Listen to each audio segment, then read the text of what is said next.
Hi, good evening, good morning, good afternoon. Welcome to another edition of that Millwall podcast. And I am thankfully joined by my partner in crime, my co-host, Stephen, the one and only, the super duper Omar. Welcome back, fella. It's been a while.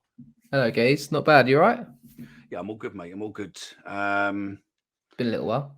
Yeah, it has been a little while. We've done two last week. Obviously, I've done one with Phil Clark. Don't worry, your job's safe. On the accounts. And we did that Twitter space.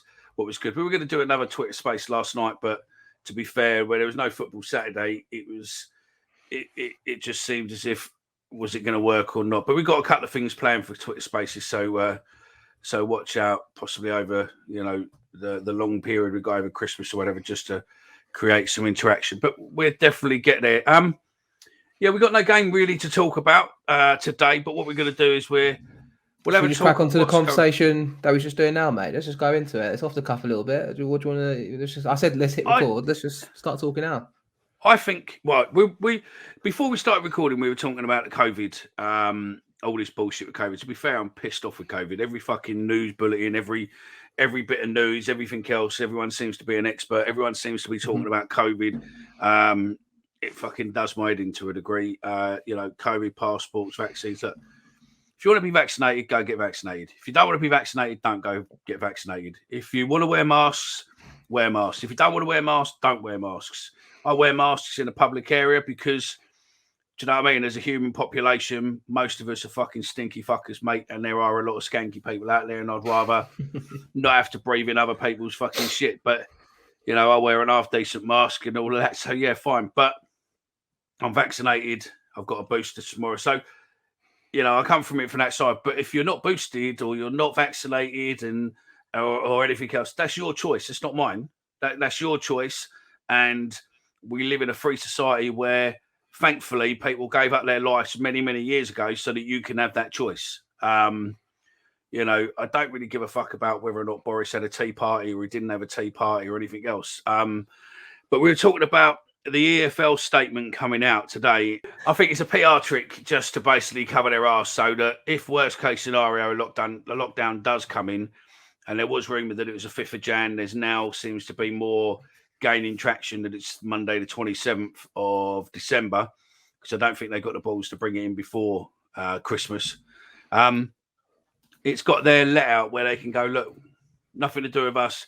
Unfortunately, government forced it on us. We're happy to keep going. We put the statement out saying we were happy to keep going, but government guidelines has forced us down a difficult, path. You think I'm being a bit cynical there? I think worst case scenario, it's probably gonna be some games behind closed doors, and probably that one game that we want against Crystal Palace at the Den, probably gonna come our way. I think, mate. I mean, I hate talking about COVID anyway on this podcast because we just talk about it all really. It's our escapism in football, but it's relevant to the football at the moment, isn't it? Obviously, our game was called off on the weekend. Figures apparently were in the double figures for COVID cases amongst players and staff. So, it's thrive at the moment, and obviously it's around, and we all know that. And apparently a lot of players' symptoms thankfully aren't that really severe, as we know about the new variant. But yeah, it's I think it's just a shame really that obviously you get to the Christmas time and Boxing Day game and obviously FA Cup third round, it potentially can have an impact on us enjoying it as fans, and that's really kind of the humding about it really, because we all want to go to Palace at home, don't we, early weeks in January to cheer us on. It's going to hurt Millwall. It's going to hurt, Palace, I suppose, as well, with a bit of money there. If clubs went, would it go behind closed doors? I don't know. Potentially, it probably would.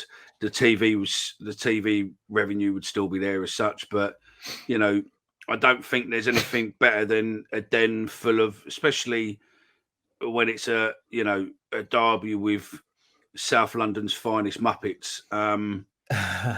Your TikToks have been blown up, mate, haven't they? You've been putting they don't posting a lot of stuff. Yeah. If you're a Millwall fan and you're on TikTok, you're not too old. Look, I know I'm old, but TikTok's funny, mate. For the football banter, what we're bringing to TikTok at the minute, mate, is highly amusing. Good nibbles, though, isn't it? It's all it's all in good taste, isn't it? We're not taking it for serious. We're not taking it serious. Listen, it's a good way to introduce the show us to more people. through football banter, but some of the numbers, what videos are getting on there are mind-boggling, really. But it's just a laugh, and it's a cracking laugh, to be fair, because West Ham, Tottenham, Arsenal, they're all triggering each other, mate, and it's highly amusing.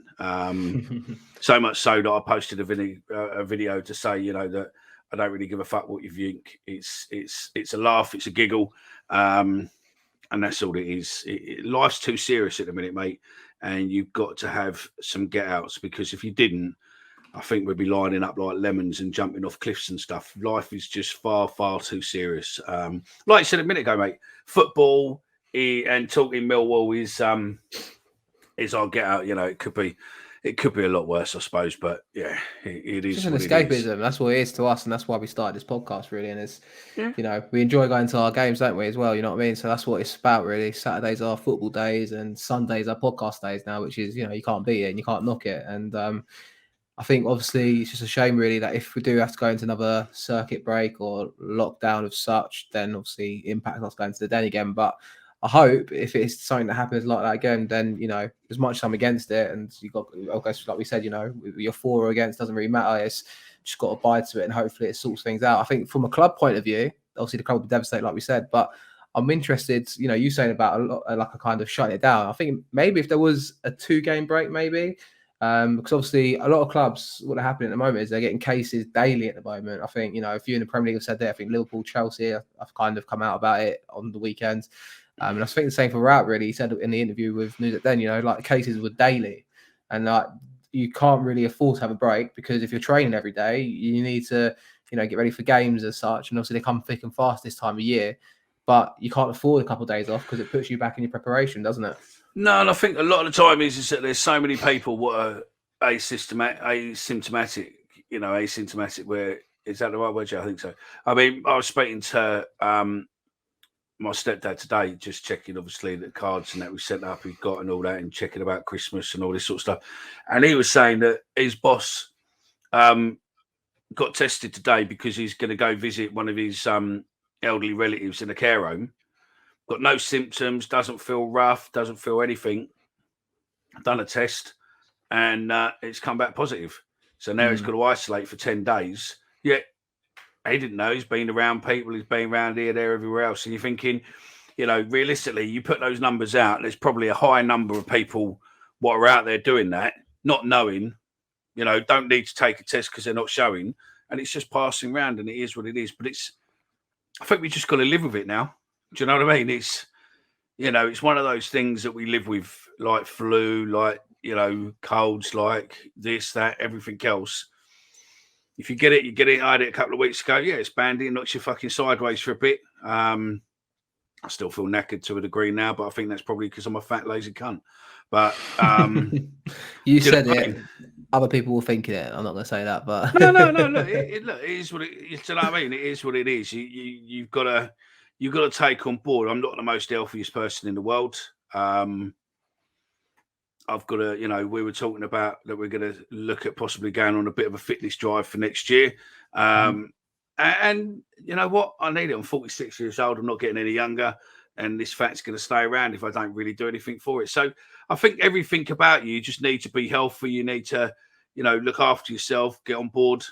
And that's it. And I think the trouble is with football that it's going to hit them harder through. You're going to see some big changes, because if you've got quite a few of your key team going down, it's not a week and then they're better, which the player might be, but it's a week or 2 weeks that they miss out on training, that then they've got to catch up. Then they've got to get their match fitness back up. So potentially you're looking, it could be a month, 6 weeks before that player's back to the levels where he has. And you fold that out across. I think players actually will. Teams. Whilst players wouldn't want COVID, I think at the same time to have 10 days off over Christmas probably does a lot of them the world of good, to be honest. Especially, like you said, a lot of people are not really showing symptoms as such. And obviously these are fit sporting people. Yeah. You look at Spurs on the weekend, obviously they had a 2-week break because their training ground was shut, games got postponed. I was expecting them to be all over the place against Liverpool. And I think the first 5 minutes I was thinking, okay, Liverpool going to probably comfortably beat this team today. But Spurs probably could have and should have won on Sunday. And you can see Liverpool were tired. Obviously, they had a few COVID cases themselves. But I think from a sporting point of view, they had 2 weeks off, whereas Liverpool played Saturday, Tuesday, trips to Milan, trips up and down the country. And you could see the difference in the two sides, in my opinion. So I think maybe there was a case of actually having 2 weeks off probably benefited the club.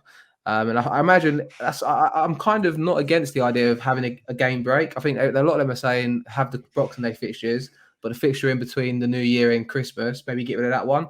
And I think obviously that's probably something I guess a lot of clubs will be trying to push for, but it got shut down today, didn't it? Everything's business as usual, as they were saying. So I think I kind of see your cynicism point there of like, that's them saying it's a PR trick, isn't it? It's not. I mean, it's like if the government tell us to do it, they're going to do it. It's not up to us really. But it's like get your point. Yeah, but it's like what Millwall does, isn't it? Before any big game, like guaranteed before Palace, the Friday or the Wednesday or Friday before the Palace game, there'd be or 1 day that week, right? So we're winding up. There'd be something in the paper. There'd be something in the newsletter. What sits there and says, let's enjoy this derby, blah, blah, blah. Let's not overstep the line and letting the rivalry get the better of us or something, basically telling us to behave ourselves and all that. It always comes out so that if it all goes off, the club can sit there in front of the FA, the EFL and say, look, what more do you want us to do? We told them not to go on it. What more do you want? And it's always get outs. And I think with PR, it's always, predicting what's coming before it comes. And if football was to stop tomorrow, if the government come out tomorrow or Christmas Eve or whatever and say, right, we're coming into a lockdown, we're stopping all football, people will be going, well, why is the EFL not doing nothing? Why is the FA not doing nothing? Why are they not doing it? Well, these people are already lobbying. Guaranteed these people are already lobbying. I mean, they're already lobbying about, the new football-led review, that they don't want it in its current format. They want to change it. So these people, you're talking powerful, rich company, which is basically lobbying government to try and lever their advantage in. They've always got a head up, mate, that something's coming. And the only way that they're going to be able to filter that is by saying, listen, I mean, I hope I'm wrong. I hope that I'm just over cynical and I'm an old cunt. We'll wait and see where it goes. I am an old cunt. Yeah, compared to you, I am an old cunt. But you know what? Someone has to bring the good looks to this show. So, Do you know what the funny thing is? Like, whenever we hang out, like, occasionally we get that one person going, like, obviously a lot of people that know me, and obviously that know you're not anywhere related to me. You often sometimes you get the occasional person going, you're going to do it, aren't you? You're going to go that way, you're going to go that way, Yeah, when we went to Peterborough, we got it a couple of times, didn't we? Like, oh, so you're his dad then? You're like, going, yeah, and we got it when we went on the tour as well, didn't we? I mean, there is a bit of an age gap between the two of us, mate, but, so be it. It's one of those things. But realistically, I am potentially old enough, and there is enough age group there for me to be your dad. Crazy, right? And yeah, proper. Do you know what I mean? Proper. Fuck me, if you were a bird, we'd be getting arrested by now. But no, it is. It is. It is crazy. I mean, football at the moment just seems. Should we talk about Peterborough? So not about the game, but the day more so. Did you enjoy yourself Peterborough away? Obviously, Peterborough was first away for a little while this season. Yeah, was it this season? Yeah, it was this season. For a couple of years, we said to you. It was like obviously because of COVID and all that. You don't realise, do you? With COVID, how much it knocked it all out, and then you think, shit, yeah, it was with COVID and obviously behind doors and coming back this season proper. You were like, oh fuck yeah, so.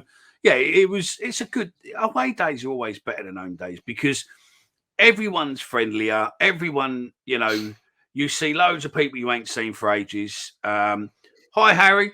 People who hate you and people who block you, and then they're forced to have to smile and say hello to you. There. But, yeah. Unfortunately, they can't stand you. They really do dislike you. But they, in a situation where you and them are there, they have to say hello, and it is what it is. I'm always polite. I'll say hello. I've got used to it over the years, mate. People fucking either love me or hate me, and I don't care. It was a good day though, wasn't it? I was impressed that we managed to get on a 10 o'clock train from London Bridge to Peterborough. I thought it would have been a bit later from you, but you was up in Keene, obviously. It was good. I was there, mate. I was there early. I was fucking ready to go, mate. I was hanging a bit out of my backside, but we got there in the end. Proper hanging, but Had a dog, mate. Took me through it. Yeah, I mean, it was good though, wasn't it? We were up there on the 10 o'clock. We were up there early. Yeah. And then the first fella I saw, I ain't seen for years, Big Rich. And I went, what time did you get up here then? And he went, we got up here about 9:30. There you go, mate. Hell. And he went, he said, our train home don't leave till 10:30. And you're like, Jesus Christ. I think the whole day was good. The pub was great. There was no real grief. I think after the game was funny. I mean, during the game was funny, obviously. Some of the chants and all that, what we sort of spoke about. The beer and everything else in there was shuddy. But, the stadium's all right. It is what it is. At least, we didn't get wet. It's functional. It's a good footballing ground, I think. It would have been nice if it was still the terrace behind the goal, because obviously it was behind the goal this time. And if it was still like a terrace sort of feel, I think it would have been quite good, especially when we went 1-0 up. But there you go. I think it was obviously a good following from us as well. And obviously, we're trying to talk about the game, which is disappointing to lose. But yeah, I think in general, Peterborough is a nice little town to go to for an away day, I think. I thought it was funny afterwards when we were that newsagent or that off license, and the poor fucker in the off license, you come out and you went, he was shaking. I mean, he had a doorman on who didn't look as if he'd be able to do anything. But the funniest bit with there was you were inside, and there was some geezers outside. So, should we just say some proper geezers who were game if needed be. And these four youngsters must have been 18, 19, maybe 17, 18, 19, 20, that sort of era. And they walked past. And as they've walked past, they've mentioned shit, as in like, oh, you lot of fucking, Millwall fucking shit. Same as what we were when we were walking down the road. Most of the fans walking down were all sitting there going, oh, Millwall shit. Fucking what a shit performance today and all that. Anyway, they've walked past this off license. You're in there getting a couple of tinnies. And they've walked past this group of lads and they've gone, oh, it's fucking shit in it, blah, blah, blah. And these lads are picked up on fucking Millwall being called shit. So they've spun on the spot and basically put it on these four lads. And these four lads' arses suddenly went, mate. They were fucking twitching like a motherfucker. It was like, do you know what I mean? The old stuttering game come out and everything else. And they're going, who are you calling shit, son? Who are you calling fucking shit? Blah. And this went on for a couple of minutes. And then all of a sudden, these kids suddenly went, no, we're Millwall, and sort of proved their credibility as such. And they went, oh, that's all right. Literally, it went from, who the fuck are you calling shit, you cunt? Come on, fucking give it like this. To, oh, you're Millwall. Oh, that's all right. You can call us shit. No worries, fellas. Off you go. And that was it. And these lads must have fucking thought, oh, shit. We're in trouble here. What have you done? And then all of a sudden, within a split second, it was like, but they're the away days. Do you know what I mean? So you got the swarm of people going to the shop. And obviously the shopkeeper, I told you, mate, he's like this shaking. And I was giving him a ready. He's just like, here's your change. And it's like, oh, mate, it's all right. Don't worry. I mean, you might probably have half the shop stolen for all we know. It's fine. But, don't worry. It's going to be all right. And then, do you know what it is, though? The angle that you say there when someone goes, what did you just say? As in, it's that little spell where you leave the ground and you've not had a beer, you've lost the game, you're in that in-between stage where your last beer was at half-time, you're walking back from the stadium, you're either going to the pub or you're going to get some booze, some cans for the train home. That little spell there where you're still angry. Once you have the first sip of your drink, the anger's there, but it then turns into vents. And obviously then like you got that train journey home where you're all venting on the way back. You got an hour standing on the train, fucking packed like sardines. Let's not talk about who was wearing masks or whatever. But then like, you got that kind of environment where like, once everyone's had a drink, you somber down and you kind of come to terms with defeat. But you got that little spell between where it's like anything goes. If anyone says anything, then it's like the outrage is like.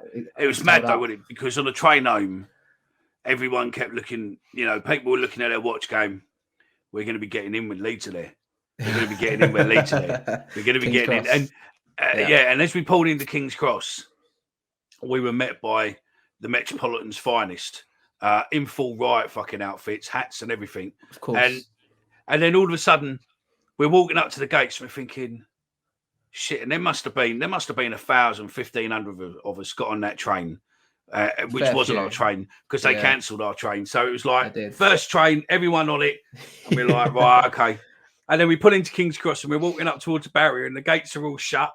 And we're thinking, oh shit, what's going to go on here? Yeah. And then all of a sudden, literally, flick of the switch, gates went open. And then there was a massive line of old Bill, obviously, where they were either brought Leeds up already or waiting to bring Leeds up. But I didn't see Leeds. We were around a little while. I think they're afterwards. probably around the corner. We They didn't see. shutted us out, didn't they, towards the tube station? But, Yeah. They forced us all out of the station. Yeah. They wouldn't let us walk through into the concourse. We were all out of the station and had to disperse rather quickly. But that's I all wonder part if and you're parcel. I do wonder what these people think. If you're on the train from Glasgow, you're going down to King's Cross, you're pulling at Peterborough, you're on your leisurely way home, you're thinking there's one more stop to London now, or two more stops. You've got Stevenage then to King's Cross. You're thinking the train's quite quiet, everything's quite cushy. You're contemplating going for a whiz or going to the bar and get a drink, and then suddenly you just got a swarm of Millwall fans getting on the train. I wonder what these people think. Like they're like, can you imagine, right? You're coming up towards Peterborough, and you go, right, all right, darling. Fancy a glass of wine? It's a big thing. I can run up to the counter. You've literally just copied what I said, but made it differently, though, mate. But no, can you imagine it though? Where you get up, you walk to the bar, right, and all of a sudden you get a drink, and you turn around, and it's fucking near on impossible to walk back to your seat. Yeah. I've had it a few times like before, where like I've got on the train and you've seen even someone like we had Paul Pogba on the train once when he was coming back from Oldham. We went to Manchester Piccadilly. He was on the train. Fucking, we get off at the other end. He's made a complaint, and you got the police there looking to kind of have a go at a few of the people that were on the train. There's nothing wrong there. We're just having pictures of him. It's like I weren't myself, but I know a few of the people that were doing it. It's like they've done nothing wrong, but again, people get offended easily, I suppose. But imagine like you got a family day out, and then suddenly like a swarm of Millwall fans just surrounded by you. I don't know how to sum that feeling up. I can imagine it being quite a interesting experience, shall we say? Especially when you find out they're Millwall, and I bet your fucking arse twitches because you're used to reading in the paper. I mean, most of the people that met us, that was good. I mean, that girl, we're telling the other guys, get a bag out because she can't get there. Get a bag. And the bag was ready for when she got to the station. The bag was pulled out. She was giving it, and the other ones and all that. And having jokes going, the easiest way to get through the crowd is just shout ticket inspector and watch everyone move. Do you know what I mean? And it was good. It was, I mean, there was a couple of Peterborough guys next to us who'd been to Peterborough going back to London. They're a bit strange, but hey ho, it is what it is. But we played shit. But the fact that we cancelled, that we cancelled for the COVID the next game just makes you wonder how many felt rough or how many this, that, and the other. You don't know, do you? But look, I don't know how frequently they test either in the Championship. I know, like obviously in the Premiership does daily or weekly, doesn't it? Yeah, but I think with the Championship, I don't know how frequently they can catch it. Do they test on the morning of the day or of the game, or do they test on a Tuesday and a Friday? And if so, maybe some of them had it on Saturday, like you said there, and obviously then it's spread through the squad. Who knows? But I mean, if that's any excuse for them, we'll give them it just a little bit, but we'll gloss over Peterborough anyway. And the only advantage is if our players did have it, hopefully they gave it to Peterborough, and then Peterborough fucking players, have been caught up with it. But no, the other talking about football, two football topics as we're talking random shit today rather than all about Millwall because there ain't really a lot. There is a Millwall one we're questioning a bit, I suppose. But you just say, what's your views on the FA getting rid of third and fourth round replays? I think it's a travesty. FA Cup. Yeah, I think it's a travesty. For the smaller clubs, I think it's a travesty. I would have loved to have had a draw against Palace and gone back to Selhurst Park. Don't get me wrong. And I'm you will have. You might have this year. Yeah. It comes in next year, so yeah. Is it? No, I'm sure. Are you sure it's not this year that they're doing it? 22-23 season. Are you sure? That's what the statement said. I swear. I'm going to call your bluff a little bit. You can double check it whilst you're doing that. I'm pretty sure the reason for doing it this year, and it's only for this year, is purely just because of COVID. And it's instead of cancelling the Premier League fixtures in there, they said to the Premier League sides, right, we won't cancel your Premier League game, but we will give you take away the possibility of a replay. I could be wrong. Oh, yeah. No, you're right. This is what's given them the caveat. It was basically the 2021 season was this season last season was cancelled. This is the 2021-22 season. Yeah. Isn't it? Or is this a 2021 season? This is 21-22 season. Right. So replays to return for this season. And then next season they are to go. So yeah, as of I'm calling your bluff on this. As of it's after this year, mate. This year they're going to be scrapped again. The second year in a row.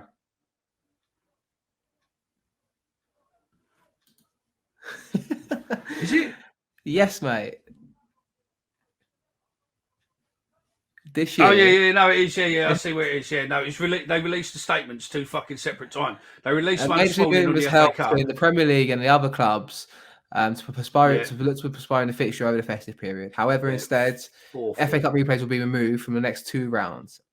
There you go. So, you know, I think it's a shame. Don't get me wrong, but I do think it's a sensible decision for all clubs concerned. The only clubs that are really, really hurt by this are your League One, League Two, and I think we've got one conference side left in Kidderminster. I might be mistaken.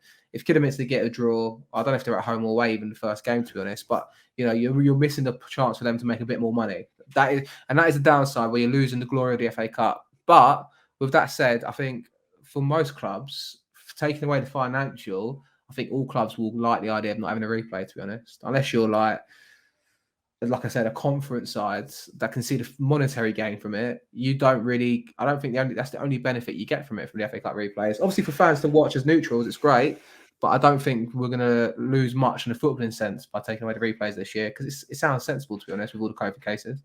Yeah, and also last year, I suppose they gave it that, you know, because it worked last year, they're doing it for this year, and then it goes properly, officially, not down to COVID, officially from next season. What's a shame is, obviously, it used to be up to the quarterfinals you get replays. I'm pretty sure they scrapped them in the quarterfinals now. That doesn't happen at all. And obviously, if you remember for us, like when we got to the 2013 FA Cup semi-final, we drew the first game against Blackburn at home, went up north, and Danny Shitu scores his header, and that's what we do comes from, and everyone's going mad about it. You kind of lose that in it, and I think it should stay at least to the quarterfinals, semi-finals, a neutral venue, you know, Wembley, whatever. I think that's a crying shame because it should be still a neutral venue elsewhere, away from the national stadium for the semi-final. Yeah. No, I totally agree with you. It should be neutral. And I think you're losing that kind of feel because, like, you know, going up to Old Trafford that day was class, you know, and obviously you think about the other game, it was Arsenal United, that's at Villa Park, and that adds a kind of different vibe to it. You're thinking like that's a shame that we've lose with because, you know, if you basically, especially if you're Millwall, 2013 semi-final was our final because we got to Wembley. Do you know what I mean? And it's like that's our day out. Whereas if you have a day out at a neutral venue, bigger ground still, and it's a bigger fair. 2013. Yeah, when we got to the FA Cup semi-final, mate. Semi. Sorry. Yeah. But that was our final. Do you know what I mean? Like, we lost the day, but then we're like, oh, we still had a day out at Wembley, even though it was shit. The weather was terrible, and there was, you know, all sorts going on. But you know, you lose that by getting to Wembley for the semi-final. I think you should really make it semi-final neutral venue elsewhere. Villa Parks, Old Trafford's, even the Emirates anyway. Do you know what I mean? But instead, you've got Wembley for the semi-final and the final. Yeah, but they're having to put it at Wembley now. Yeah, they have to do it at Wembley for fucking everything. Yeah, because they make the money out of it. That's what it's about. It's all about money. The FA gets more money from it probably by hosting it at their own stadium. They probably get a leasing right for it. They probably get to keep a lot of the ticket revenue because it's at their stadium instead of it going to paying for Aston Villa to host it or United to host it. It's all a money game in the day, isn't it? Really? No, I mean the other thing was quite funny, which I don't know if you want to. We'll end this bit here and come back for a part 2 in a minute. Or just round out with this topic if you want. We're just kind of the round topic is it's been across social media. If you haven't seen it, then you will see it, no doubt, with over the next day or so.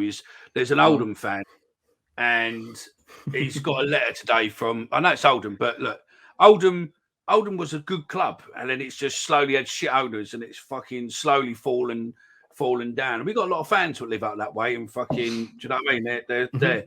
Anyway, he's got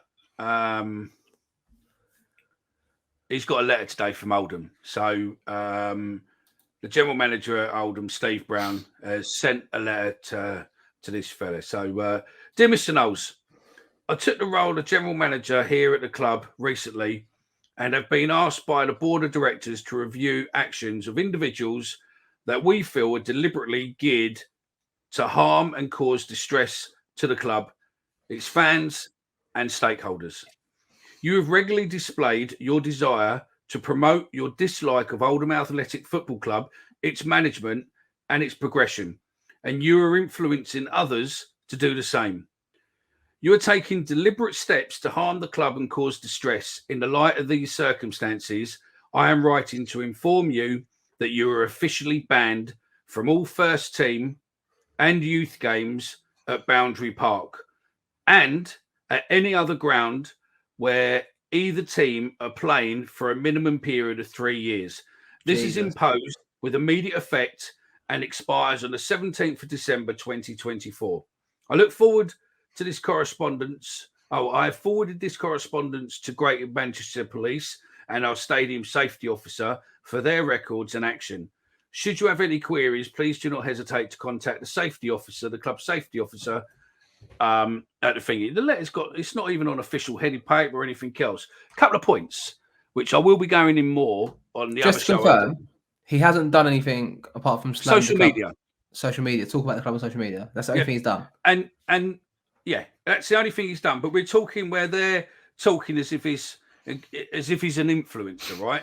He's got 979 following him, and he's got 1,359, what's probably gone up today, followers. So he's not exactly a fucking, big account, a big following base, and he's got influence. And I've spoken to him, and he's not said anything dodgy apart from he wants the board out, the manager, sell the club, fucking get someone proper in and all this. So it's just a normal fan. But there's a few things on there that get me. Clubs can't ban you from away games. They will want to, and they will try their hardest to, but they have no jurisdiction over away games. So, for instance, if they're selling tickets to an away game, and I'll come back to it with Millwall. Well, actually, I'll come back to it with Millwall. I'll use Millwall as an example. Millwall offer season ticket membership only. So if they ban you, you won't have access to be a season ticket and you won't be access to a member. So if you gain a ticket, you'll be gaining the ticket under fraud pretenses, under, other pretenses, rather than you being able to buy a ticket. And Millwall will tell all the clubs every year, we operate a membership-only system, season tickets members. Please don't sell pay in a day because this is what we operate. And if they do, it's that let-off in case anything ever happens that Millwall said, well, we told you what to do. You went against it. So in the league where Oldham is, most clubs will probably do pay in a day. So they won't have any jurisdiction that if he goes and buys a ticket and goes to the game, there's fuck all they can do about it. Mm-hmm. And the fact that they're going, oh, we told Greater Manchester Police. Well, Greater Manchester Police, no disrespect, you can go fuck yourself too. You ain't got no jurisdiction to be able to do anything. If you catch him in the other ground, yeah, you can kick him out. But it's a civil offence. It's not, do you know what I mean? It's not a criminal offence. It's a civil offence because clubs operate like pubs and clubs. Me and you go there today, we're wearing white trainers. If, whoever it is who's running the football club, whatever club we go to, if they don't like the look of our trainers, they say, sorry, gents, can't come in today, you're getting out. It's not like, if you're drinking in the stadium or doing something massive, then, yeah, they can nick you for that, but there's nothing they can do. Yeah, This guy is, oh, well, I'm banning you for it. You can stop selling me tickets, but you can't ban me from going. If I can buy a ticket from, I don't know who, Stockport United. I don't know if they're in the same league as Oldham. But for instance, another team in Oldham, if I go buy a ticket from them for the game, then I'm not banned from their ground. I'm only banned from buying tickets from Oldham. So this happens an awful lot. When you get banned, you'll get told you can't go away game. Slightly different with Millwall, and some other clubs, Leeds and some others, where they control the selling of their tickets quite heavily.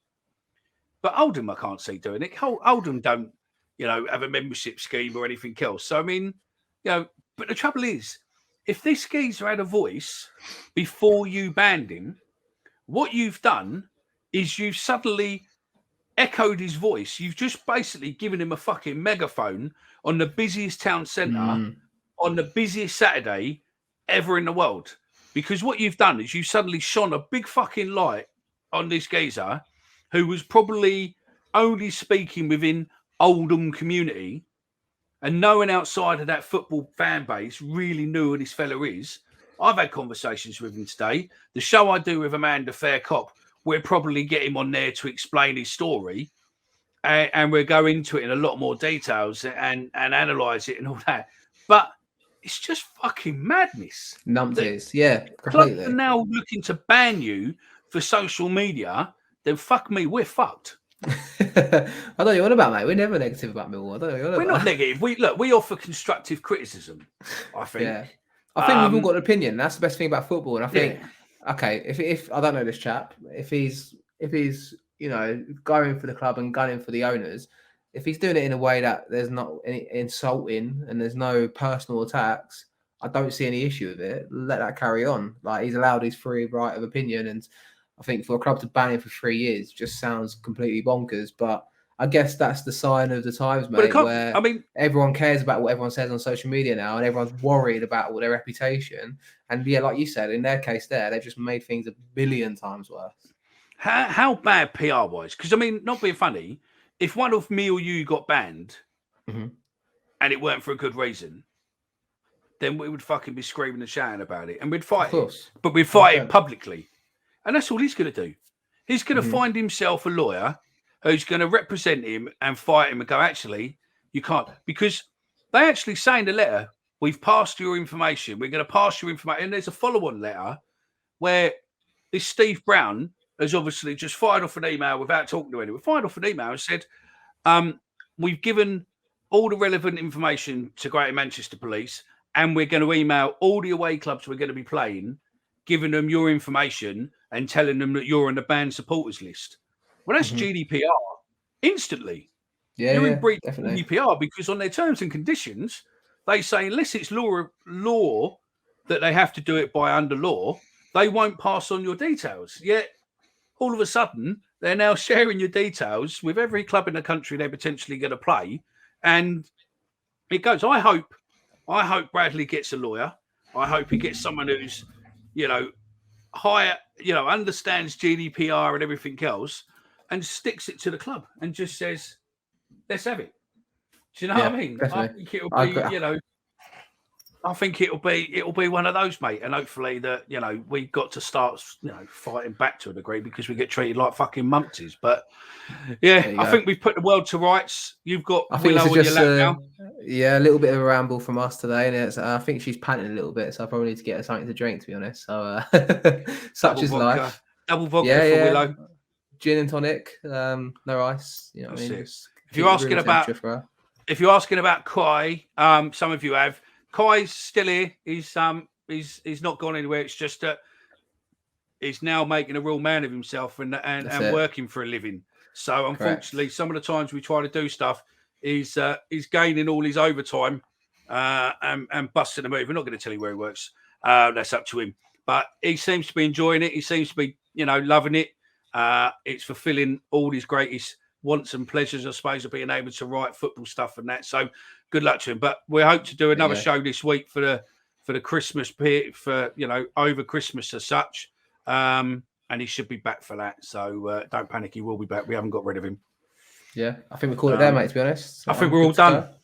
We're back on hopefully Thursday. We're going to do a show Wednesday, aren't we? We're going to hopefully be back for Thursday and preview, hopefully, Boxing Day fixture against Swansea. And we'll talk a bit more about Millwall. Obviously, we're sitting 11th in the table, content for now. But, I mean, I've done a video for TikTok the other day with around Christmas 88. And they went on a 12-match run and then obviously finished top of the table. They were 6th in the league and then went on an unbeaten run, and also teams around them fucked up. So there's a strong possibility that, it could happen again.